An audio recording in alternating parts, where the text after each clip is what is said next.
They built 129 houses on my land, not encroaching, on it. Every poured foundation, every fresh lawn, every white picket fence claimed the 12 acres my family has held since 1947. For 3 brutal years, I stared out my kitchen window, bulldozers shaking the ground at dawn, diesel fumes strangling my grandmother's honeysuckle, concrete trucks burying Grandpa's old oak grove under asphalt. Then Vivian Blackthorne showed up. Atlanta transplant. White Range Rover, vanity plate. Classy 1. She slapped an eviction notice in my face. 48 hours to vacate this illegal residence, or face arrest for trespassing. On my own damn land. What she never suspected. I'd been silent, patient, watching them pour $12 million into houses built on dirt that wasn't theirs, letting them finish every last detail. Before I made my move, my grandfather always said the sweetest justice comes slow. What would you do if someone stole your family's legacy? Drop your state plus worst HOA horror story below. My name's Sebastian Thornfield, 3rd-generation stubborn fool who thought cattle ranching in Tennessee made sense. When Grandpa bought this 150-acre spread in 1947 with his Army discharge pay, neighbors laughed. Nothing but rocks and red clay. Those rocks hid the sweetest natural spring in Hamilton County. Grandpa built everything by hand, house, barn, even carved headstones in our family cemetery. Grandma Sarah planted honeysuckle along the fence in 1952, same year she birthed my daddy. 3 generations survived droughts, medical bankruptcies, recessions that sent neighbors fleeing to cities. The smell of fresh hay still takes me back to Saturdays mending fence with Grandpa, listening to Korea War stories. His dying words in 2019, "Boy, never sell the ridgeline. Water's worth more than gold." I thought I understood. I was wrong. After my divorce, Jennifer kept the townhouse. I kept headaches and weekend custody. I struggled maintaining operations alone. My teenagers, Emma and Jake, visited every other weekend, preferring phones over learning their heritage. The metallic taste of loneliness became my daily coffee companion. That's when she appeared. Vivian Blackthorne emerged from her pristine Range Rover like conquering royalty, designer boots crunching my gravel driveway. Everything screamed Atlanta money, the kind of transplant wanting authentic country living while complaining about rooster crow. "Mr. Thornfield?" Her voice dripped fake honey. "Vivian Blackthorne, Community Development Specialist." Business card thick, as her accent was fake. "We're interested in your unused back acreage." The way she said unused while eyeing my prize pasture told me everything. "Not for sale." Her smile could freeze July. "We'll see." Monday morning. Bright orange survey stakes sprouting like cancer along my property line. I yanked them up. Tuesday.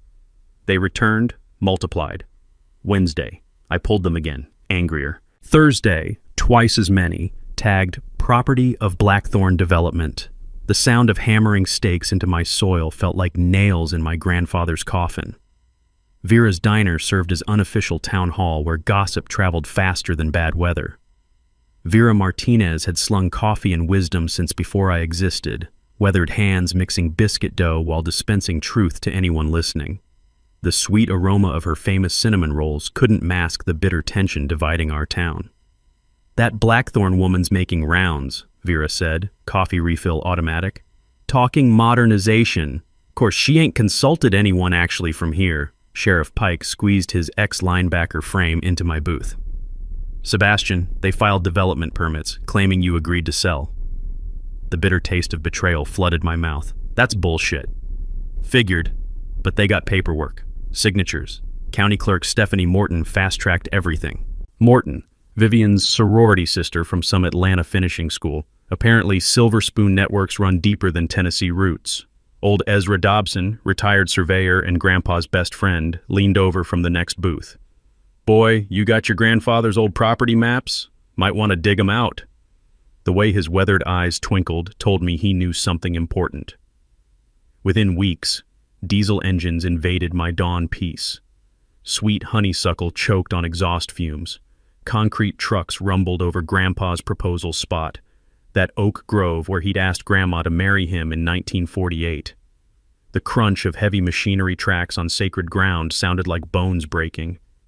At the bank, loan officer suddenly demanded immediate payment on equipment I'd financed for 3 years. "New policy," he mumbled, avoiding eye contact. Funny how new policies appeared right after Vivian's husband Rex made community investments downtown. My ex-wife called, panic sharp in her voice. "It your sharp. Sebastian. People at Emma's school are saying you're mentally unstable, fighting development that'll help the community." Standing in Grandpa's cemetery that night, headstones reflecting moonlight, I remembered his words about old property maps. Maybe Ezra was right. Maybe there was something I'd overlooked. Sometimes the best revenge requires patience. Let them build their castle on my kingdom. I'd burn it down when they finished. 2 weeks later, the real show began. Rex Blackthorne, Vivian's developer husband, rolled into the county courthouse like he owned the place, which, considering the bribes flowing like Tennessee whiskey, he basically did. The man wore a $1,000 cowboy hat that had never seen honest work, boots so polished they could blind pilots. I discovered their game when massive earth-moving equipment arrived at my fence line at 5 a.m. on a Tuesday. The diesel roar jolted me from sleep, vibrating through my bedroom walls like an earthquake. Caterpillar bulldozers, excavators, concrete trucks, a mechanized army ready to devour my heritage. "Hold up there," I called to the foreman, a sun-weathered man who looked embarrassed to be breathing my air. "Sorry, Mr. Thornfield. Got work orders. County says this land belongs to Blackthorne Development now."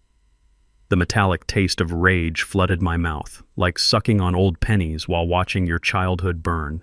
At the courthouse, I found their masterpiece of fraud, a preliminary purchase agreement bearing my forged signature. The document claimed I'd sold development rights to the unused northeastern quadrant of my property, the exact land where my family cemetery rested, where our natural spring bubbled up from limestone depths. I'd seen this trick before during my divorce proceedings. Sarah Denver, my legal aid attorney, had warned me how developers exploit preliminary agreements to secure permits before actual purchase, betting landowners can't afford the legal war. She'd told me to always verify any document with my name on it, even stuff labeled preliminary paperwork. Smart advice that should have prepared me for this moment. County Clerk Stephanie Morton, Vivian's Alpha Phi sorority sister, had greased every bureaucratic wheel. Environmental impact study, waived. Water rights verification, skipped. Historical protection for my family cemetery, mysteriously overlooked, despite being registered since 1955. Their marketing materials made my stomach churn. Blackthorne Estates, 129 luxury homes starting at $485,000. Authentic Tennessee living with modern amenities. They were selling my grandfather's sweat as their luxury amenity package. Sarah Denver delivered the legal death sentence. Fighting this properly would take 3 years and cost $150,000 I'd never see again. "They're betting you'll fold," she said, coffee growing cold between us. "Most folks do. That's their business model." But while drowning in property records, something caught my attention that made my pulse hammer against my ribs. The original 1901 land grant mentioned mineral and water rights extending to natural boundaries established by seasonal creek flow. I remembered Grandpa's stories about Willow Creek changing course during the Great Flood of '94. On a hunch, I overlaid modern GPS coordinates with the historical survey. The creek had shifted 400 yards east over 120 years of Tennessee weather. According to legal boundaries set in 1901, their entire development, every planned foundation, every luxury driveway, sat squarely on Thornfield land. I could have ended their scheme that afternoon. Should have marched into the courthouse with my evidence, watched their permits dissolve like sugar in rain. Instead, I sat in my truck, listening to chainsaws murder my grandfather's oak grove, and made the decision that would define everything. I was going to let them build. That evening found me at Ezra Dobson's workshop, where coffee grounds and old leather created the smell of accumulated wisdom. Survey maps from territorial days covered his walls like historical wallpaper. "Ezra, you remember what you said about Grandpa's old boundary documents?" His face split into a grin that could have powered the county. "Found something interesting, did you?" I spread my evidence across his workbench like a winning poker hand. His arthritic fingers traced property lines with the precision of 40 years surveying experience. "Son, that's the smartest damn strategy you could choose." His chuckle sounded like gravel tumbling in a cement mixer. "Let them sink their fortune first. Your grandfather always said Thornfields were patient hunters. wait for the perfect shot. The genius crystallized. Document every crime, let them complete construction, then legal hammer them when they'd invested their entire net worth in houses built on stolen land. But Millbrook was splitting like kindling. Newcomers at Vera's Diner stopped talking when I entered, their excited whispers about rising property values turning to hostile stares. Longtime residents offered quiet support, but seemed terrified of public association with the crazy rancher. The acrid smell of fresh concrete now poisoned my morning coffee ritual. Heavy machinery vibrations rattled my grandmother's china collection, the same dishes she'd saved for Sunday dinners since 1952. Construction crews accidentally blocked my driveway twice weekly, forcing me to navigate cattle gates like some trespasser on my own land. Vivian launched psychological warfare with surgical precision. Anonymous complaints about unsightly agricultural structures flooded county offices, targeting the barn Grandpa built with Depression-era determination. Code enforcement suddenly demanded permits for buildings older than most county employees. The sound of ancient oaks falling felt like bones snapping in my chest, but I kept building my case, one photograph at a time. 3 months into construction, Vivian decided subtlety was for losers. She organized the Millbrook Improvement Committee, fancy name for a designer lynch mob. Their first meeting packed the community center with transplants clutching Starbucks and property assessments, all wondering why one stubborn hillbilly was blocking their slice of Tennessee paradise. We're addressing the agricultural situation, impeding community progress, Vivian announced from behind a podium wrapped in patriotic bunting. She'd swapped her Range Rover costume for calculated country chic, still designer, but now with fake folksy touches that fooled exactly nobody. The bitter taste of betrayal filled my mouth as neighbors I'd known since childhood suddenly found their shoes fascinating. Anonymous complaints multiplied like fire ants. Livestock odor violations appeared weekly, filed by folks whose million-dollar houses sat downwind from actual farms. Code enforcement suddenly obsessed over my barn permits from 1987, structures that had passed every inspection for 35 years without a single complaint. Then Harold Pembroke III oozed into town like an oil spill in a 3-piece suit. His Mercedes looked like a funeral hearse with delusions of grandeur. The cease and desist letter he delivered read like a death threat wrapped in legal Latin. Immediate cessation of interference with legitimate development, cessation of harassment of construction personnel, cessation of breathing on my own damn property. The harassment went nuclear fast. Construction crews accidentally parked excavators across my driveway during morning chores, forcing me to army crawl through barbed wire to reach panicked cattle. Someone cut my fence 3 times in 1 week, clean cuts with bolt cutters, not weather damage. The sound of terrified cattle mixing with diesel engines would have shattered my grandfather's heart into 1,000 pieces. When my cattle wandered onto the construction site through the sabotaged fence, Vivian called animal control with Oscar-worthy performance. Dangerous livestock threatening worker safety, immediate removal required. I watched through binoculars as she orchestrated the whole show from her climate-controlled Range Rover, never close enough to smell actual manure on those pristine boots. Animal control impounded my 16 best breeding cows. Emergency boarding, veterinary inspections, transportation fees, $3,200 vanished from my savings, money earmarked for winter feed. The financial noose was tightening exactly as planned. But while Vivian played small-town dictator, I was building something magnificent, an airtight federal case. My trail cameras captured every harassment incident in courtroom-quality HD. Time-stamped photos documented property damage, blocked access, systematic intimidation. During my divorce 3 years back, Jennifer's shark attorney had researched every possible way to devalue my land. I'd learned plenty about environmental law during those miserable months, how contamination lawsuits could bankrupt entire companies, how the EPA treated water violations like federal crimes. That knowledge paid off when I discovered Blackthorn's crew dumping contaminated runoff directly into Willow Creek. Orange-tinted sludge from concrete mixing, diesel fuel sheens, chemical toilet waste, all flowing downstream toward my family's spring, the same water source that had sustained 3 generations of Thornfields. I filed contamination reports with every alphabet agency I could find: EPA, Tennessee Department of Environment, Hamilton County Health. But I kept my mouth shut about the property boundary issue. That nuclear option stayed locked in my back pocket until the perfect moment. 2 weeks later, salvation arrived in a beat-up Honda Civic.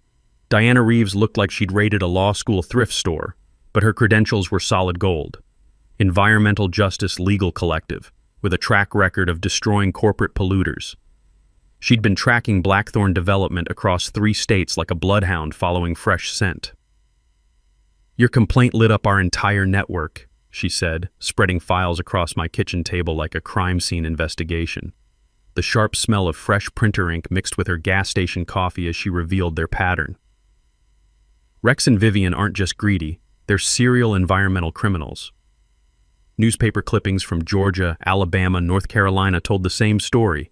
Elderly landowners bullied off ancestral property, small towns fractured by development wars, contaminated waterways that stayed poisoned long after the blackthorns moved to fresh hunting grounds. They target isolated rural landowners without legal resources, Diana explained, her voice carrying the weight of too many defeated families. Works like a charm. Usually. But they'd never tangled with a thornfield armed with 120-year-old boundary documents and the patience of a career hunter. The community pressure was demolishing my personal life. Jennifer's voice cracked with panic over the phone. "Sebastian, Emma's getting bullied at school. Parents are calling you mentally unstable. Maybe just take their money and disappear." My own children were paying for my principals, the cruelest cut of all. The local bank called my equipment loan, demanding immediate payment on machinery I'd financed without problems for 3 years. "Updated risk assessment protocols," the loan officer mumbled, avoiding eye contact. Funny how protocols updated right after Rex bought the bank president's house for 30% above market value. Standing in my empty pasture at dusk, watching my grandmother's honeysuckle choke on construction dust, I wondered if stubbornness was just pride wearing work clothes. Then Grandpa's voice echoed from the family cemetery. "Water's worth more than gold, boy." Time to prove the old man right.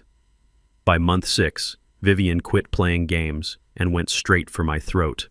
Blackthorn Development filed an eminent domain lawsuit claiming my land was essential public infrastructure, specifically a water treatment facility for their luxury development.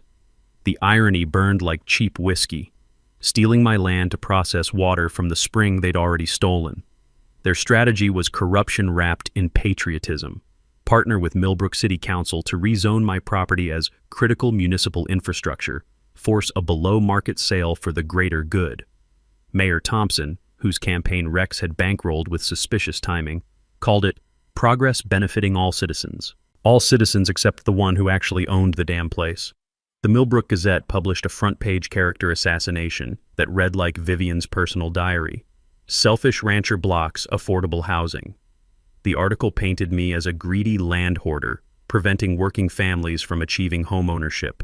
Somehow they forgot to mention these affordable homes started at $485,000. Vivian's social media warfare would have impressed military strategists. Overnight, Facebook groups sprouted like poison ivy. Millbrook housing crisis, stop agricultural monopolies, progress over privilege. Sock puppet accounts spread coordinated lies about my mental health, my divorce proceedings, my dangerous obsession with blocking community improvement. The disinformation campaign was surgical in its precision. Anonymous posts claimed I'd threatened workers with shotguns, been institutionalized during my breakdown, kept diseased cattle endangering public health. Every fabrication designed to destroy my credibility before courthouse doors opened. The sweet aroma of fresh-cut pine from their nearly finished houses drifted across my fence line like expensive perfume mocking a funeral. Luxury homes rose from stolen soil like monuments to successful theft, each foundation another shovelful of dirt on my grandfather's grave. Weekend protesters gathered outside my gate, transplants holding professionally printed signs reading, "Housing crisis equals your fault," and "One man's greed hurts everyone." Most had never driven past my property before construction started, but suddenly I was Hitler blocking their American dream. Standing among weathered headstones in my family cemetery, feeling 3 generations of Thornfield ghosts pressing down like mountain air, I nearly broke. Maybe surrender made sense. Take whatever settlement they offered. Save my kids from social destruction consuming their teenage years. That's when I found my nuclear weapon. Sorting through Grandpa's ancient survey documents for the 100th time, I discovered something hidden inside a manila envelope yellowed like old tobacco leaves. An addendum to the original 1901 land grant, signed by the territorial governor in faded fountain pen ink, including all subsurface mineral and water rights in perpetuity, extending to natural boundaries established by seasonal creek flow, with exclusive usage rights for landowner and lawful heirs. My hands trembled reading those words. The creek had shifted over 120 years, but water rights were eternal. Every drop flowing through Blackthorn's development legally belonged to me. They'd built 129 houses without water access, worthless shells on stolen ground. But here's where it got beautiful. Tennessee water law was older than dirt and twice as unforgiving. I'd researched this stuff during my divorce when Jennifer's attorney tried claiming half my mineral rights. Without documented water access, no bank would finance mortgages, no insurance company would write policies, no utility would provide service. Diana Reeves broke every speed limit reaching my place after I called. Her beat-up Honda kicked up gravel clouds as she raced toward what she later called the holy grail of environmental justice cases. "Sebastian, this isn't just a lawsuit, it's corporate genocide," she said, spreading documents across my kitchen table like a general planning D-Day. "Boundary violations plus water theft plus environmental crimes equals total annihilation." But victory felt hollow when my children paid the price. Emma sobbed over the phone. "Dad, nobody talks to me anymore. They say you're crazy, that you're ruining everyone's lives for money." Jake stopped visiting completely, too embarrassed by his father's transformation into the town villain. Jennifer's voice carried Arctic fury. "You're sacrificing our children's futures for your ego. Take their settlement and move somewhere nobody knows you." Even Vera seemed distant, refilling my coffee with mechanical politeness instead of her usual warmth. The diner conversation stopped when I entered, former friends suddenly fascinated by their breakfast plates. Then the violence escalated beyond intimidation. Anonymous letters described my upcoming accident in disturbing detail. Equipment malfunctions were so common on farms after all. Someone spray-painted "Die Hermit" across my barn in blood-red letters visible from the county road. My veterinarian found ethylene glycol in the cattle trough, antifreeze poisoning designed to kill my remaining herd. The chemical smell of deliberate sabotage mixed with diesel fumes created an atmosphere of pure malice choking my morning air. I moved my last dozen cattle to Ezra's farm, watching them disappear down the gravel road like the final threads of my grandfather's dream unraveling in Tennessee dust. But standing in my empty pasture that night, listening to nail guns completing their stolen houses, I realized something that restored my smile.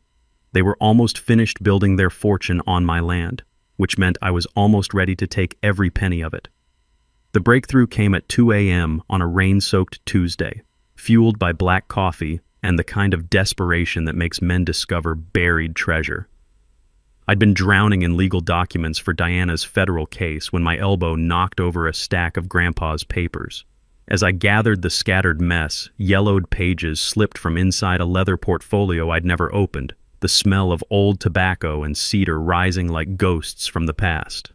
There, written in fountain pen ink faded to brown, was my great-grandfather's original deed from 1901. The language was different from modern surveys, flowery territorial court prose that took me 3 readings to decode, including all subsurface mineral and water rights in perpetuity extending to natural boundaries established by seasonal creek flow with exclusive dominion over said waters and any improvements thereupon. The words blurred as my hands trembled in the lamplight. I'd seen similar clauses during my divorce nightmare, when Jennifer's shark attorney tried claiming half my mineral rights. But this was different. This was a legal time bomb with a 120-year fuse, finally ready to detonate. The boundary wasn't marked by fence posts or modern survey stakes. It followed Willow Creek's meandering path through limestone valleys, wherever spring floods carved the deepest channel each year. But creeks don't respect human timelines. Willow Creek had danced eastward over 12 decades of Tennessee weather, moving tons of soil like water reshaping sand. My kitchen table became a war room. GPS coordinates overlaid historical surveys, boundary lines traced with shaking fingers like reading a treasure map written by fate itself. The mathematics were beautiful and terrible. Blackthorn's entire development, Every poured foundation, every imported driveway stone, every transplanted maple tree sat squarely on Thornfield land. They hadn't just committed fraud. They'd accidentally spent $65 million improving my property. The legal doctrine was called mistaken improvement, something I'd researched obsessively during my divorce when every asset got scrutinized. When someone builds on land they don't own, those improvements legally transfer to the actual property owner. It's designed to prevent exactly this kind of theft. Diana's Honda headlights pierced pre-dawn mist like justice arriving in a beat-up chariot. When I showed her the documents, her coffee mug slipped from nerveless fingers and exploded against my kitchen floor, ceramic shards reflecting lamplight like scattered stars. "Sebastian, do you understand what you're holding?" Her voice cracked with the kind of excitement lawyers dream about their entire careers. "Under Tennessee property law, every structure built on your land belongs to you. Every house, every utility connection, every decorative fountain in their clubhouse." The legal nuclear option was perfect.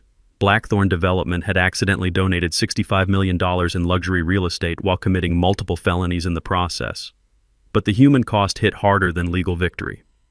Those houses sheltered 129 families, innocent people who'd trusted banks, realtors, government officials to verify legitimate ownership. Children sleeping in bedrooms built on stolen land, parents paying mortgages for houses they'd never legally own. "What happens to the families?" I asked, the bitter taste of responsibility coating my tongue. Diana's expression softened like a prosecutor discovering the defendant was actually innocent. "That depends on your conscience. You could claim immediate ownership, evict everyone, auction the properties for maximum profit, or become their landlord, offer long-term leases at fair market rates, protect innocent buyers while financially destroying the criminals who created this nightmare." Suddenly, my grandfather's cryptic final words made perfect sense. The old surveyor had known about the boundary discrepancy for 60 years. Professionals don't miss 400-yard errors by accident. He'd waited decades for someone to make this exact mistake, betting that greed would eventually outsmart patience. "Water's worth more than gold, boy." He hadn't been talking about conservation. He'd been describing the ultimate long-term investment strategy. Let thieves improve your land with their own money, then take everything when they finish building. 3 generations of Thornfield patience was about to pay the biggest dividend in Hamilton County history. Dawn broke like divine judgment as Diana and I orchestrated the most beautiful legal annihilation in Tennessee history. Her laptop glowed against my kitchen table, casting blue light over documents that would destroy corporate criminals while protecting innocent families.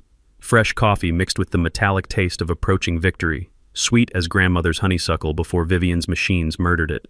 "Three-pronged simultaneous attack," Diana said, fingers dancing across keys like a concert pianist performing vengeance. "Civil property lawsuit, federal RICO charges, environmental prosecution. Hit them from every angle so they can't coordinate defenses or buy their way out." She'd assembled a legal SWAT team overnight, property specialist Rebecca Martinez, federal prosecutor David Kim, who made corporate lawyers soil themselves, environmental attorney Sarah Goldstein, whose courtroom reputation preceded her like battlefield legend. The strategy was surgical in its brutality. File everything during Blackthorn's grand opening celebration for maximum public humiliation when news cameras were already rolling. But first, we needed to build the perfect physical trap. The water rights discovery was our nuclear option, but it needed theatrical presentation for devastating impact. I spent 3 days at the spring source installing remote-controlled shut-off valves that could kill water flow to 129 houses with smartphone precision. During my divorce research, I'd learned fascinating details about Tennessee water law, stuff most people never consider until they're fighting over assets. Whoever controls the natural source controls everything downstream, dating back to territorial settlement when water meant survival or death. Prove exclusive source ownership, and you can legally shut off flow to anyone stealing your water. The technical setup was elegantly simple. Industrial-grade valve system, waterproof remote controls, backup battery power in case they tried sabotage. Cost me $3,200 from my dwindling savings, but the investment would return millions in satisfaction alone. Diana coordinated media strategy like Napoleon planning Waterloo. Her contact at News Channel 5, investigative reporter Jennifer Walsh, had been stalking Blackthorn Development corruption across 4 states. The story was journalist catnip, Small Town David versus Corporate Goliath, environmental crimes, federal corruption, visual drama. Exclusive evidence access in exchange for live coverage during arrests, Diana explained. When Vivian gets handcuffed on camera, it becomes national news. Nothing destroys corporate criminals like public humiliation.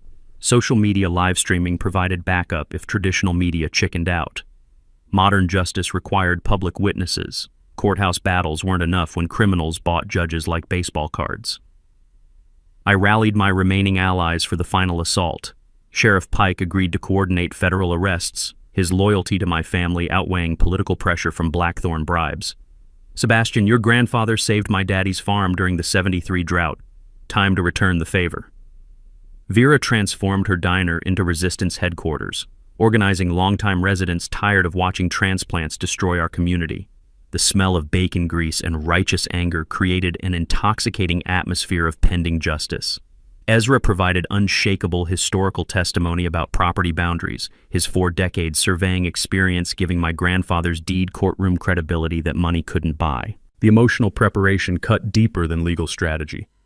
Hours in my family's cemetery, explaining everything to weathered headstones that had witnessed a century of Thornfield struggles. Grandfather's grave seemed to radiate approval, the patient hunter finally seeing his perfect trap spring shut after 60 years of waiting. Writing letters to Emma and Jake felt like performing surgery on my own heart. How do you explain to teenagers that their father's obsession protected their inheritance, not destroyed their social lives? How do you apologize for choosing justice over their immediate happiness? Dad, I get it now, Emma had whispered during our last phone call. You're not fighting them. You're fighting for us. The financial calculations were staggering but satisfying. Diana estimated $65 million in stolen real estate plus $25 million punitive damages for environmental and corruption crimes. Money that would fund college educations, conservation easements, community development projects that actually benefited locals instead of Atlanta transplants. But the real treasure was justice. Watching Vivian face federal prison while her victims received compensation would be worth more than all her husband's blood money. The night before grand opening, sleep was impossible. Walking empty pastures under starlight, listening to night sounds that had serenaded 3 generations of my family, I felt ancestral expectations settling on my shoulders like inherited responsibility. Tomorrow would either vindicate everything grandfather taught about patience and principle, or complete my transformation into the town-crazy hermit. Diana's final instructions echoed in memory. Let them celebrate. Let Vivian give her speech about community improvement and authentic living. Let cameras roll and champagne flow. Then we shut off their water and reveal who owns their paradise. The plan was flawless, evidence was bulletproof, media was positioned. All that remained was watching entitled criminals realize they'd built their empire on quicksand. And quicksand was hungry for everything they'd stolen. Standing at my grandfather's headstone, I whispered the promise I'd made 3 years ago. Tomorrow, old man. Tomorrow we finish what you started. Justice flows downhill like spring water seeking its natural level. Some laws are older than corruption, deeper than money. Tomorrow, Tennessee would remember. With grand opening 1 month away, Vivian's desperation reached psychotic levels. The private investigator she hired looked like he'd crawled from under a bridge. Greasy hair, cheap suit, the kind of man who'd sell his mother's medical records for cigarette money. He approached me at Vera's diner with a manila envelope thick as a phone book. Sebastian Thornfield? Name's Dale Winters, private research specialist. His handshake felt like touching wet clay. Mrs. Blackthorn commissioned a comprehensive background investigation.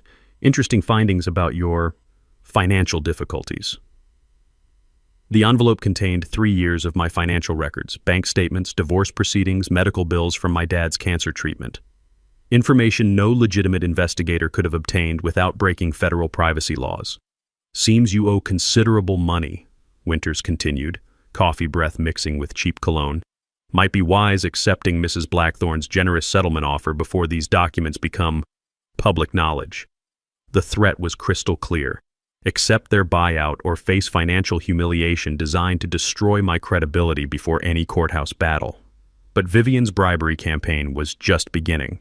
Rex approached county commissioners with community improvement donations, $50,000 cash payments disguised as charitable contributions to their favorite nonprofits. Commissioner Bradley suddenly needed new permits expedited for his brother's construction company. Commissioner Santos discovered her husband's contracting business winning lucrative county projects. The corruption spread like cancer through local government. They tried bribing the EPA inspector investigating their water contamination. Envelope full of cash delivered to his hotel room by a woman who looked suspiciously like Vivian wearing dark sunglasses. My trail cameras captured the entire transaction from across the parking lot. When subtle corruption failed, they escalated to direct financial warfare. Vivian showed up at my ex-wife's real estate office with an offer that made Jennifer's eyes light up like Christmas morning, $50,000 cash to testify about my unstable mental condition during divorce proceedings. Character assassination designed to undermine my competency before federal court. Sebastian threatened me multiple times, the coach testimony would claim. Violent outbursts, paranoid delusions about persecution, obsessive behavior that endangered our children. Jennifer's greed won over maternal instinct. The signed affidavit arrived by registered mail 3 days later, each lie crafted to destroy my reputation while enriching my ex-wife's bank account. The betrayal tasted like copper pennies dissolving in stomach acid. Meanwhile, I was building the most comprehensive evidence file in Hamilton County legal history. My trail cameras had evolved into a sophisticated surveillance network capturing every crime in high-definition detail: bribery attempts, environmental violations, witness tampering, conspiracy meetings, everything documented with courtroom-quality precision. Diana helped me organize evidence like prosecuting attorneys preparing for the trial of the century. Bankers' boxes filled my barn, each labeled with specific crimes and corresponding federal statutes. Timeline walls mapped corruption patterns spanning 3 years of systematic theft. The smoking gun arrived when I discovered Blackthorn's insurance fraud scheme. Rex had purchased massive policies on the development, not standard construction insurance, but specialized coverage designed to pay out if the project failed due to unforeseen legal complications. They'd planned from the beginning to file false claims if their land grab collapsed. Insurance fraud added another federal crime to their growing collection. Sheriff Pike provided inside intelligence about their escalating desperation. Sebastian, they're discussing permanent solutions to your interference. Might want to vary your daily routine. The threats materialized quickly. Someone shot out my mailbox with a high-powered rifle, leaving a neat hole where my address used to be. Arson attempts on my barn failed only because I'd installed motion-activated sprinkler systems. Dead animals appeared on my doorstep: possums, raccoons, even a deer with its throat cut. The psychological warfare was designed to break my sanity before breaking my legal case, but the community pressure reached breaking points that threatened everything I'd worked toward. My daughter Emma called sobbing after school. "Dad, they're saying you're going to prison for harassment. Kids won't talk to me. Teachers look at me like I'm crazy too." Jake stopped visiting entirely, too embarrassed by association with the town pariah. His silence hurt worse than any physical threat. Even Vera seemed strained during our coffee meetings. "Sebastian, folks are scared. Blackthorn's promising to leave town if you don't stop fighting. Take their money and let this end." Standing in my empty cattle pasture that night, surrounded by the sound of nail guns completing their stolen houses, I questioned everything. Was principle worth destroying my children's future? Was justice worth becoming a social outcast in the community my family had served for 3 generations? Then I remembered Diana's words. "This isn't about your land anymore. It's about stopping them from destroying other families." The Blackthorns were serial predators who'd victimized elderly landowners across 4 states. Backing down now meant they'd continue stealing ancestral land from people who couldn't fight back. Sometimes justice requires personal sacrifice. Sometimes the right choice feels like the wrong choice until history proves otherwise. 1 month until grand opening. 1 month until the most satisfying legal destruction in Tennessee history. The violence escalated beyond intimidation into attempted murder. Someone fired 3 rifle shots through my kitchen window at 2 a.m., bullets embedding in the wall 6 inches from where I'd been standing. The sharp crack of breaking glass mixed with the metallic smell of fear as I dove behind my grandfather's oak dining table. Sheriff Pike found .30-06 brass casings in the tree line, suggesting professional marksmanship rather than random vandalism. "Sebastian, They're not playing games anymore. Consider protective custody. But protective custody meant abandoning the land my family had died protecting. The arson attempt came 2 nights later, gasoline-soaked rags thrown against my barn while I slept. Only the motion-activated sprinkler system I'd installed prevented total destruction, water cascading from the rafters like mechanical tears mourning what almost burned. The acrid smell of gasoline mixed with wet hay created an atmosphere of pure malice that lingered for days. My remaining cattle, now moved to Ezra's farm for safety, were found poisoned with industrial antifreeze, their bodies contorted in agony beside water troughs that reeked of ethylene glycol. 12 head of prize breeding stock worth $40,000 murdered to send a message about what happened to stubborn ranchers. But federal investigators were building their own case against Blackthorn corruption. FBI agent Martinez arrived in an unmarked sedan that looked like every government car ever manufactured, the kind of vehicle designed to blend into parking lots while gathering evidence for RICO prosecutions. Mr. Thornfield, we've been monitoring Blackthorn development across multiple jurisdictions. Your documentation provided the final pieces we needed. She spread surveillance photos across my kitchen table like playing cards revealing a winning hand. Rex and Vivian weren't just corrupt developers. They were career criminals who'd perfected land theft across 4 states: Alabama, Georgia, North Carolina, now Tennessee. Always the same pattern: target isolated rural property, bribe local officials, intimidate landowners, steal ancestral land for luxury development. They've stolen $127 million in property over 8 years, Agent Martinez explained. Your case gives us jurisdiction for federal prosecution under RICO statutes. The pattern was sickeningly consistent. Elderly farmers pressured to sell family land, environmental laws ignored, wetlands destroyed, aquifers contaminated, communities divided, families displaced, local governments corrupted by development money. I wasn't their first victim, but I'd be their last. The environmental bombshell arrived via overnight courier from EPA headquarters. Water testing revealed Blackthorn had contaminated the entire regional aquifer serving 3 counties. Chemical runoff from construction, illegal dumping of industrial waste, deliberate destruction of protected wetlands. Cleanup costs were estimated at $47 million, money Blackthorn development didn't possess. The contamination included destruction of endangered salamander habitat dating to prehistoric times. Species extinction added federal wildlife violations to their growing criminal portfolio, but my property contained the only uncontaminated water source in Hamilton County, making my spring rights worth more than the houses they'd built stealing it. Vivian's psychological breakdown accelerated as federal pressure mounted. She appeared at town meetings ranting about outside agitators and government overreach, her designer composure cracking like expensive makeup in Tennessee heat. The woman who'd arrived in a pristine Range Rover now drove a mud-splattered pickup truck, trying to convince locals she understood their struggles. Rex started liquidating assets faster than a cocaine dealer expecting federal raids. Luxury cars disappeared from their driveway, replaced by moving trucks hauling furniture toward state lines.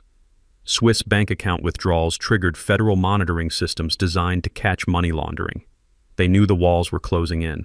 The insurance fraud discovery provided the final nail in their corporate coffin. Diana found Rex's policy applications buried in county records, $89 million coverage specifically designed to pay out if development failed due to unforeseen legal complications. They'd planned from day one to steal land, build houses, then collect insurance money when their scheme collapsed. Federal insurance fraud carried mandatory minimum sentences measured in decades, not years.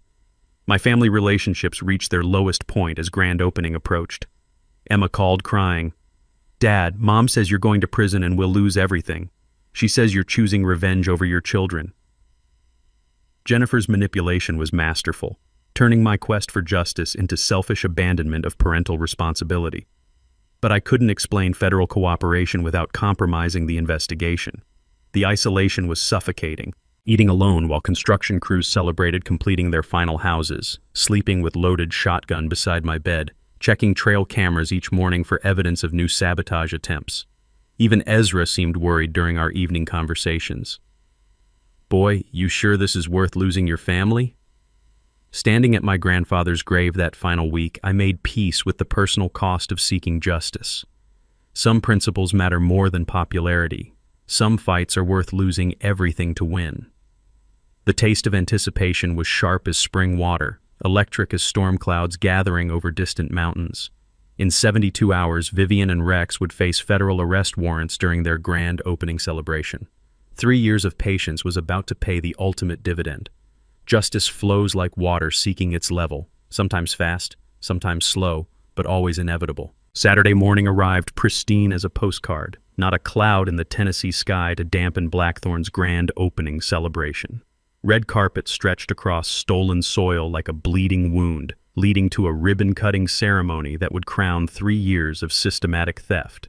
White tents dotted manicured lawns, champagne fountains sparkled in morning sunlight, and a jazz quartet played background music for the biggest crime scene in Hamilton County history. 200 guests mingled on my family's land, potential buyers clutching glossy brochures, county commissioners wearing their corruption like Sunday suits, local media capturing what they thought was a human interest story about rural development. Vivian emerged from her Range Rover like a queen surveying conquered territory. Designer sundress, pearl necklace, smile sharp enough to cut glass. She'd dressed for triumph, not knowing she was attending her own funeral. Rex played the humble developer role perfectly. $1,000 cowboy hat, boots that had never touched actual manure, handshake firm enough to seal million-dollar frauds. Together they stood beside a banner reading, "Blackthorn Estates, where dreams come home. Dreams built on nightmares, about to become both." I arrived in my grandfather's restored 1952 pickup truck, engine rumbling like distant thunder announcing the approaching storm. Diana rode shotgun, laptop loaded with federal arrest warrants. Sheriff Pike followed in his cruiser, FBI agents scattered throughout the crowd like wolves in sheep's clothing. News Channel 5's Jennifer Walsh positioned her camera crew for optimal coverage, having no idea she was about to broadcast the most satisfying arrest in Tennessee television history. At precisely 10 a.m., as Vivian approached ceremonial scissors to cut the ribbon launching her stolen empire, I activated the remote water shutoff from my phone. Every sprinkler system died instantly. Model home faucets ran dry. Decorative fountains sputtered to silence. The champagne reception's water pressure vanished like Vivian's smile when she realized something was catastrophically wrong. Confused murmurs rippled through the crowd as landscaping sprinklers stopped mid-cycle, leaving half-watered lawns looking like patchwork quilts of success and failure. I stepped from my truck with a handheld PA system that cut through confused conversations like a knife through silk. "Ladies and gentlemen, welcome to my family's land." The crowd turned toward my voice with the collective curiosity of people witnessing something unprecedented. "I'm Sebastian Thornfield, and every house you're standing beside, every lawn you're admiring, every foundation supporting these luxury homes sits on property that's belonged to my family since 1901. I produced the original land grant, holding it high enough for cameras to capture historical documents that would destroy modern criminals. According to this territorial survey and confirmed by modern GPS coordinates, Blackthorn Development has spent 3 years building 129 houses on land they never owned, never purchased, and never had legal right to develop. The crowd's confusion transformed into shocked silence as reality penetrated their champagne-addled brains. Diana stepped forward with her evidence presentation, laptop connected to portable speakers that broadcast our legal nuclear bomb across stolen acres. Video compilation played on multiple screens. 3 years of corruption captured in high-definition detail. Bribery attempts, environmental violations, witness tampering, insurance fraud schemes. Every crime documented with timestamp precision that would survive any courtroom challenge. Vivian's reaction was beautiful in its complete psychological collapse. She ripped off designer heels and lunged toward me screaming, "You can't destroy everything we've built!" Ceremonial scissors became weapons as she attacked with the desperation of cornered predators facing extinction. Security cameras captured her breakdown from multiple angles as Sheriff Pike restrained her flailing assault on justice personified. Rex attempted damage control by offering FBI agent Martinez a briefcase full of cash. Bribery attempted in front of 200 witnesses and live television cameras. The arrogance was breathtaking in its stupidity. Federal prosecutors stepped forward like avenging angels delivering divine justice. Rex Blackthorn, Vivian Blackthorn, You're under arrest for federal racketeering, environmental crimes, fraud, bribery, and conspiracy. Miranda rights echoed across manicured lawns as handcuffs clicked around wrists that had signed fraudulent documents for 3 years. County commissioners tried fleeing but found their escape routes blocked by federal agents positioned with military precision. Stephanie Morton, the corrupt county clerk, was led away in handcuffs while news cameras captured every humiliating step. The Homeowners Association president dissolved their organization effective immediately, realizing their entire legal structure was built on stolen land. But I wasn't finished. To the families who bought homes here in good faith, I announced through the PA system, "You're not criminals. You're victims of the same fraud that targeted my family. I'm prepared to offer long-term land lease agreements at fair market rates, protecting your investments while ensuring justice for their crimes." The crowd erupted in confused gratitude, relief that their dream homes wouldn't disappear, amazement that the crazy rancher was protecting them from criminals who'd stolen their money. News Channel 5 broadcast live as federal agents froze Blackthorn assets, seized bank accounts, and began asset forfeiture proceedings that would recover millions for victims across 4 states. The drone footage was perfect. Federal arrests during a grand opening celebration, empty fountains and dying sprinklers creating surreal backdrop, crowds of shocked homeowners processing that their paradise was built on stolen ground. 6 months later, federal court delivered justice with mathematical precision. Judge Patricia Holbrook sentenced Vivian to 15 years in federal prison for RICO violations, environmental crimes, and conspiracy. Rex received 18 years but died of a massive heart attack in county jail 3 weeks before transfer, his criminal heart finally giving out under the weight of accumulated guilt. 3 county commissioners got 8 to 12 years each for accepting bribes. Stephanie Morton, the corrupt county clerk, received 6 years and permanent disqualification from public office. But the financial victory exceeded even Diana's optimistic projections. Federal asset forfeiture recovered $127 million from Blackthorn accounts across multiple states, money that had been stolen from victims spanning 8 years of criminal development schemes. Environmental cleanup costs added another $47 million to their corporate debt, ensuring no stone of their empire remained unturned. I established the Thornfield Community Trust with recovery funds, transforming stolen money into community assets that would benefit Hamilton County for generations. The homeowners received protection through 30-year land leases at $200 monthly, rates that covered property taxes while ensuring affordable housing for working families. What started as luxury development for wealthy transplants became sustainable community housing for teachers, firefighters, nurses, and other local heroes who'd been priced out by gentrification. A $15 million scholarship fund provides college education for Hamilton County graduates pursuing environmental science, sustainable agriculture, or public service careers. Emma and Jake will attend universities debt-free, their inheritance protected by their father's stubborn principles. The environmental restoration exceeded every expectation. EPA Superfund cleanup removed all contamination from the regional aquifer, restoring clean water to 3 counties. The endangered salamander habitat received federal protection status, ensuring species survival for future generations.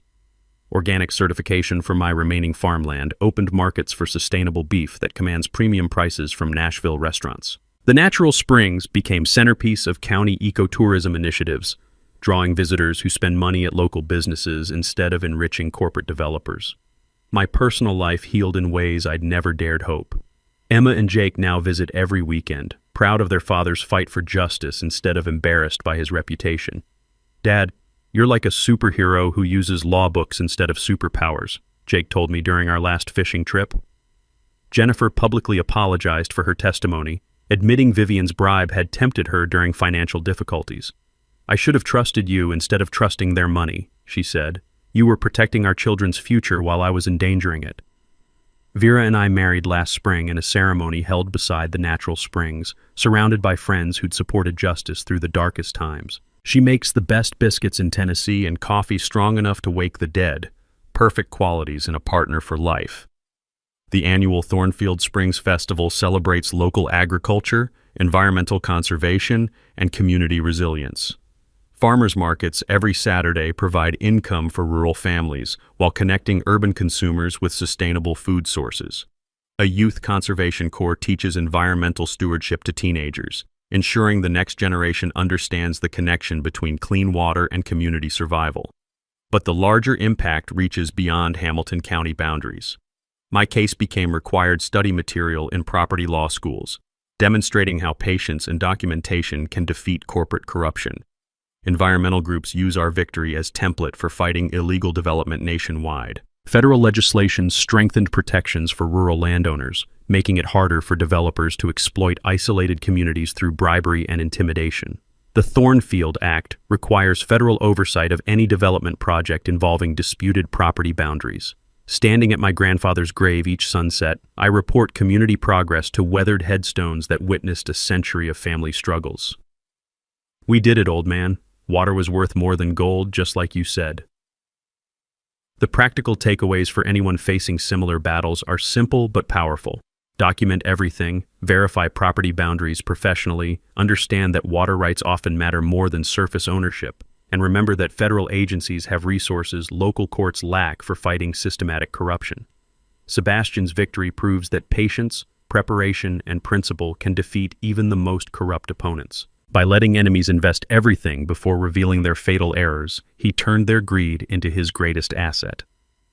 The Thornfield Springs community stands as living proof that sometimes the best revenge is letting justice flow like water seeking its natural level, persistent, inevitable, and ultimately triumphant.